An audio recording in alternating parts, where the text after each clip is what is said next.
बिस्मिल्लाहिर्रहमानिर्रहीम। अस्सलामुअलैकुम dear viewers, उम्मीद है आप खैरियत से होंगे। आज के हमारे डिस्कशन का जो टॉपिक है वो है pronoun. Pronoun C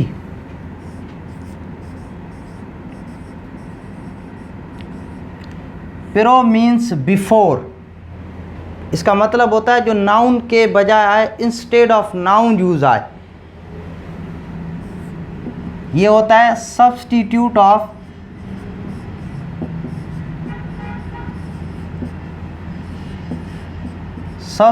of noun और इंस्टेड ऑफ नाउन। अब हमें प्रोनाउन के यूज़ करने की ज़रूरत क्यों पड़ती है, उसका बुनियादी जवाब ये है, in order to avoid the repetition of noun. Noun की बार बार रिपीटेशन को अवॉइड करने से अवॉइड करते हैं, इसलिए हम प्रोनाउन यूज़ करते हैं। मिसाल के तौर पर मैं एक जुमला कहता हूँ, Ahmad is a good boy, Ahmad is a hard worker student, Ahmad speaks the truth. अब ये सुनने वाले को बार बार अहमद का लफ्ज़ आ रहा है तो ये अच्छा नहीं लगता, एक इमेज या तासुर अच्छा नहीं जाता। इस वजह से बार बार की रिपीटेशन से अवॉइड करने के लिए मैं कहूँगा Ahmad is a good person, he speaks the truth, he is a hard worker. अब ये जो ही इस्तेमाल कर रहा हूँ ये प्रोनाउन है, उस नाउन अहमद के बजाय इस्तेमाल हो रहा है। Are you getting this thing? इसका बुनियादी ये मकसद है। अब प्रोनाउन की 8 जो है डिफरेंट टाइप्स हैं।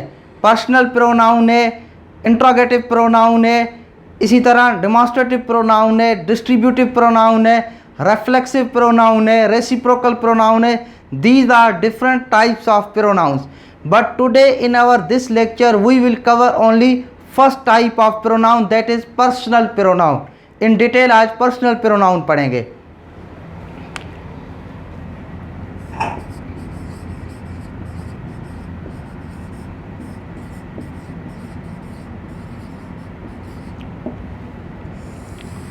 पर्सनल प्रोनाउन को ज़मीर खालिस भी कहते हैं। पर्सनल प्रोनाउन की 3 कैटेगरीज होती हैं। एक होता है first personal pronoun, first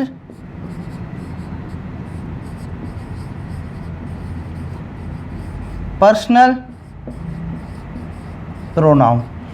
first personal pronoun वो होता है जो स्पीक करता है, बात करता है। The person who is speaking, उसमें आई आता है और वी आता है, आई एंड वी। इसका मतलब होता है the person speaking, the speaking person.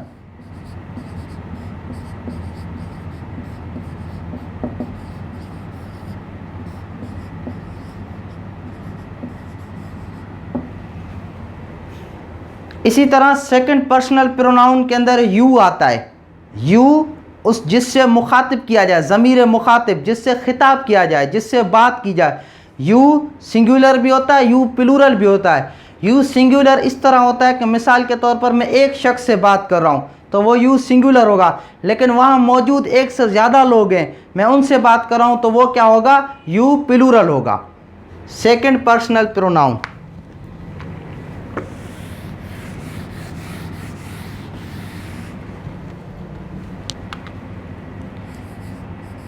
Second personal pronoun, to whom we are speaking,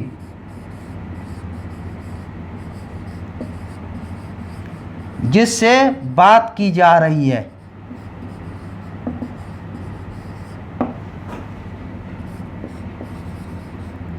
you singular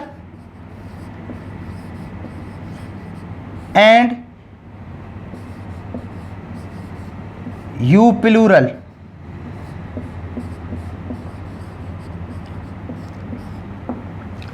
इसके बाद आता है थर्ड पर्सनल प्रोनाउन, वो जो मौजूद नहीं होता, ज़मीर गायब। थर्ड पर्सनल प्रोनाउन में ही, शी, इट, दे, यानी जिनके मुतालिक बात की जाए जो स्पॉट पर मौजूद ना हो, these are known as third personal pronoun.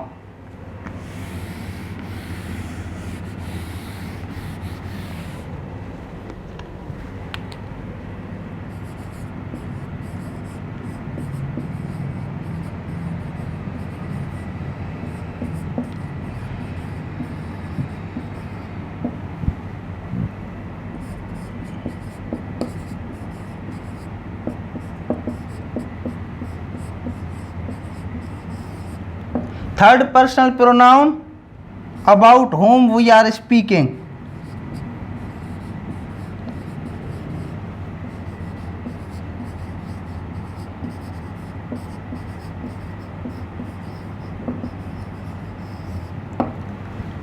अब प्रोनाउन की जो पर्सनल प्रोनाउन की 3 कैटेगरीज होती हैं। There are 3 states of personal pronoun. ये इंपॉर्टेंट चीज़ है, इसको नोट कर लें। I am going to tell you with examples.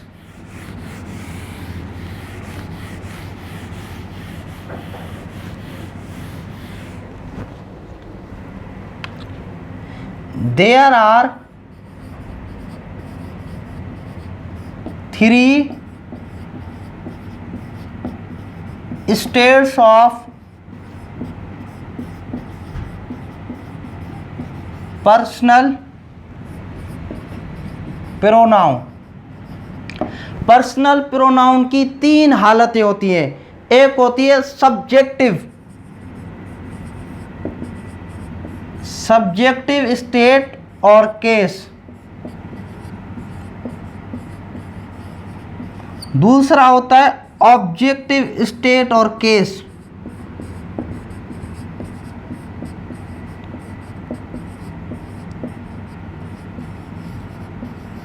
तीसरा होता है possessive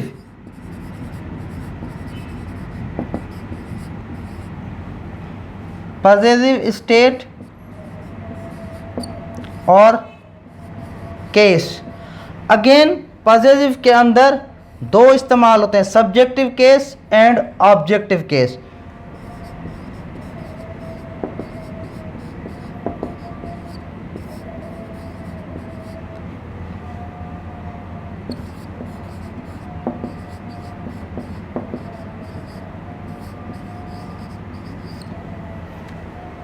there are 3 states of personal pronoun, subjective state और केस, ऑब्जेक्टिव स्टेट और केस, पजेसिव स्टेट और केस। पजेसिव के अंदर अगेन सब्जेक्टिव केस आएगा और ऑब्जेक्टिव केस आएगा। इसको नोट कर लें। अब हम इसको डिफाइन करते हैं कि किस तरह होते हैं विद एग्जांपल्स।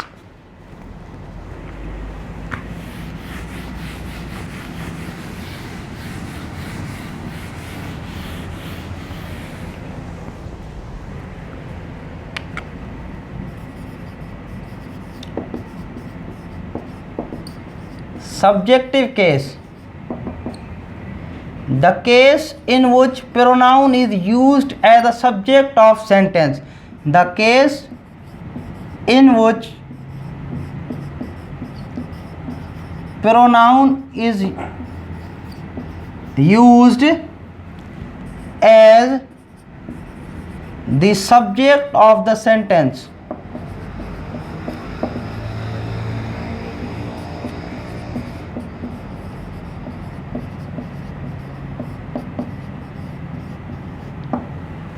एग्जाम्पल,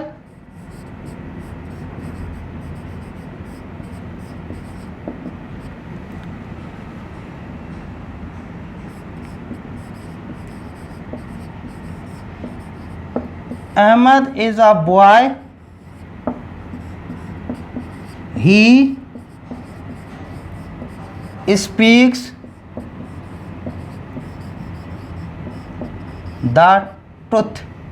अब जो अहमद की बजाय इधर ही इस्तेमाल हुआ है। अब ही इस सेंटेंस का जो है सेकंड सेंटेंस का सब्जेक्ट है, तो इसलिए जो सब्जेक्ट तौर पर प्रोनाउन यूज होगा उसको हम कहेंगे subjective case. Now objective case,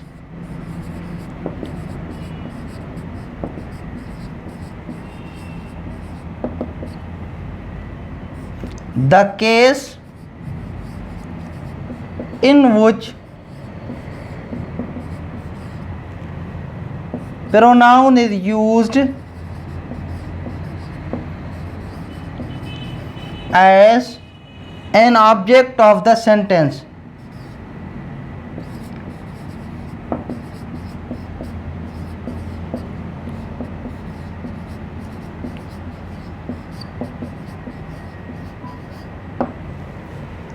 अब इसका जुमला देखें, अहमद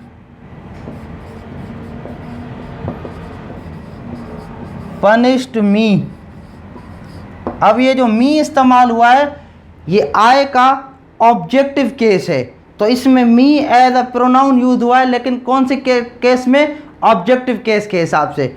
उम्मीद है ये टॉपिक आपको समझ में आ रहा होगा। Now see the possessive case.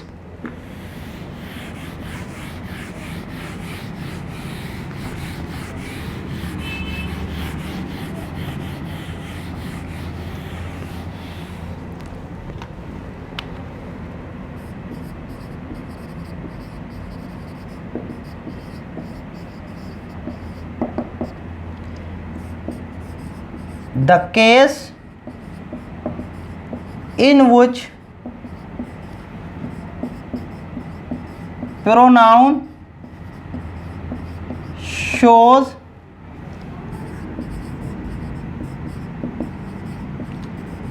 relationship और ऑनरशिप, किसी चीज़ के साथ मिल्कियत या ताल्लुक़ शो करे, रिलेशनशिप या ऑनरशिप शो करे, तो उसे हम पॉसेसिव केस कहते हैं। उसका एग्जांपल देखें, दिस इज माय बुक। अब माय इधर पॉसेसिव केस है, लेकिन मैंने आप लोग को प्रीवियसली बताया था कि पॉसेसिव प्रोनाउन में दो कैटेगरीज होती हैं, एक सब्जेक्टिव केस, दूसरा ऑब्जेक्टिव केस। इधर जो माय यूज हुआ है एज अ सब्जेक्टिव केस हुआ है, और ऑब्जेक्टिव केस अब देख लें, this book is mine.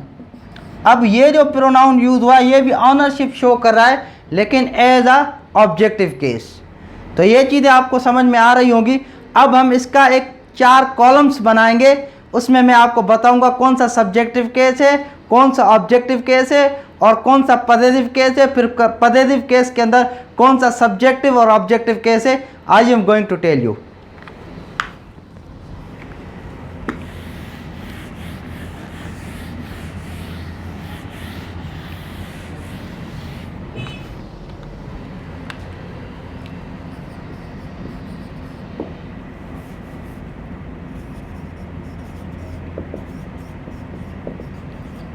Subjective case,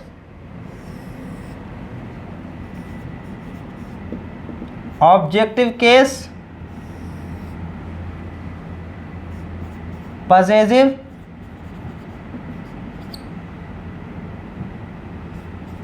subjective case,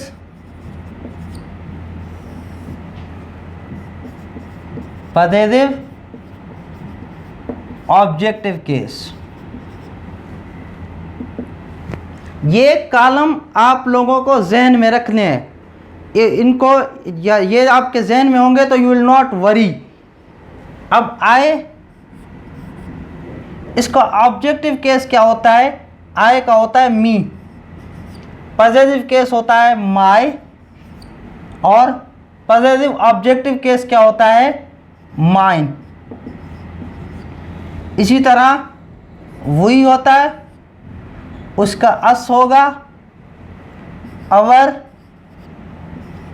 hours. You singular होगा, इसका यू होगा, यूअर होगा, यूअर्स। यू प्लूरल, इसका अगेन यू होगा, यूअर, यूअर्स। ही होगा him, his and his. She होगा हर, हर, हर। इट होगा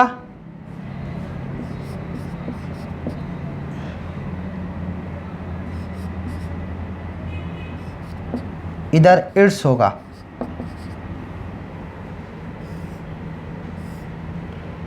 इसी तरह दे होगा, देम होगा, देयर होगा, देयर्स होगा। ये सारा टेबल आपको याद होना चाहिए, क्योंकि आपको ये नरेशन में भी काम आएगा। जब हम डायरेक्ट और इनडायरेक्ट स्पीच सीखेंगे तो इस टेबल का ज़्यादा से ज़्यादा वहाँ इस्तेमाल होगा। इसको नोट कर लें। इसके अलावा आपको एक और चीज़ बताना चाहता हूँ।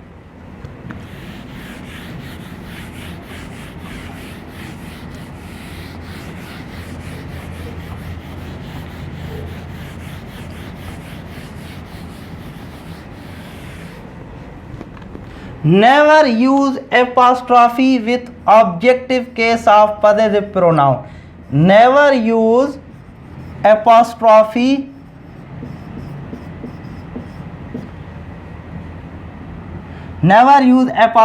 with objective case of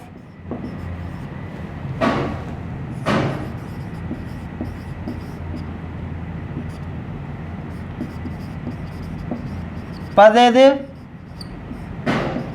pronoun। बहुत से स्टूडेंट गलती करते हैं, इसको अच्छे तरीके से ज़हन नशीन कर लें। ये इट्स नहीं होगा, नेवर, ये हमेशा इट्स रहेगा। देयर्स नहीं होगा, रॉन्ग, ये हमेशा देयर्स ही रहेगा। तो ये इंपॉर्टेंट पॉइंट मैंने लिख दिए, इसको आप लोग नोट कर लें। Never use apostrophe with objective case of positive pronoun. Second important point है, आप उसको जहन में रख लें कि subjective case of positive pronoun, subjective case of positive pronoun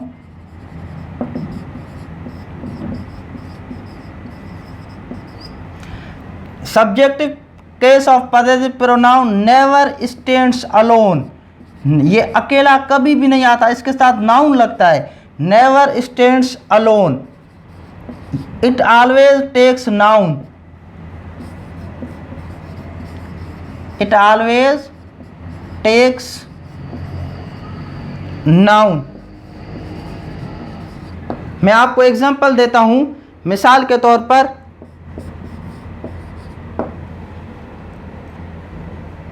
this is my book. अब माई जो है वो subjective case of positive pronoun है। जिस तरह मैंने आप लोग को बताया, बुक जो है नाउन, माई जो है नाउन इसके बाद में आया है।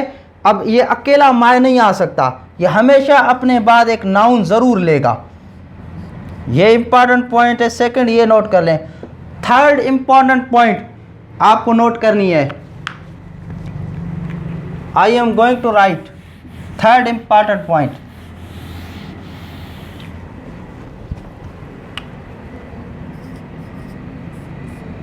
Objective case of possessive pronoun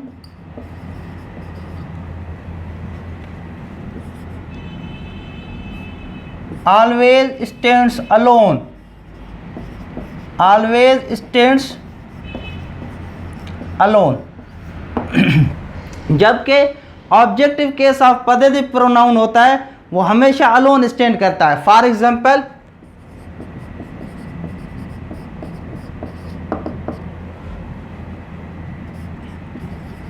yours is not here।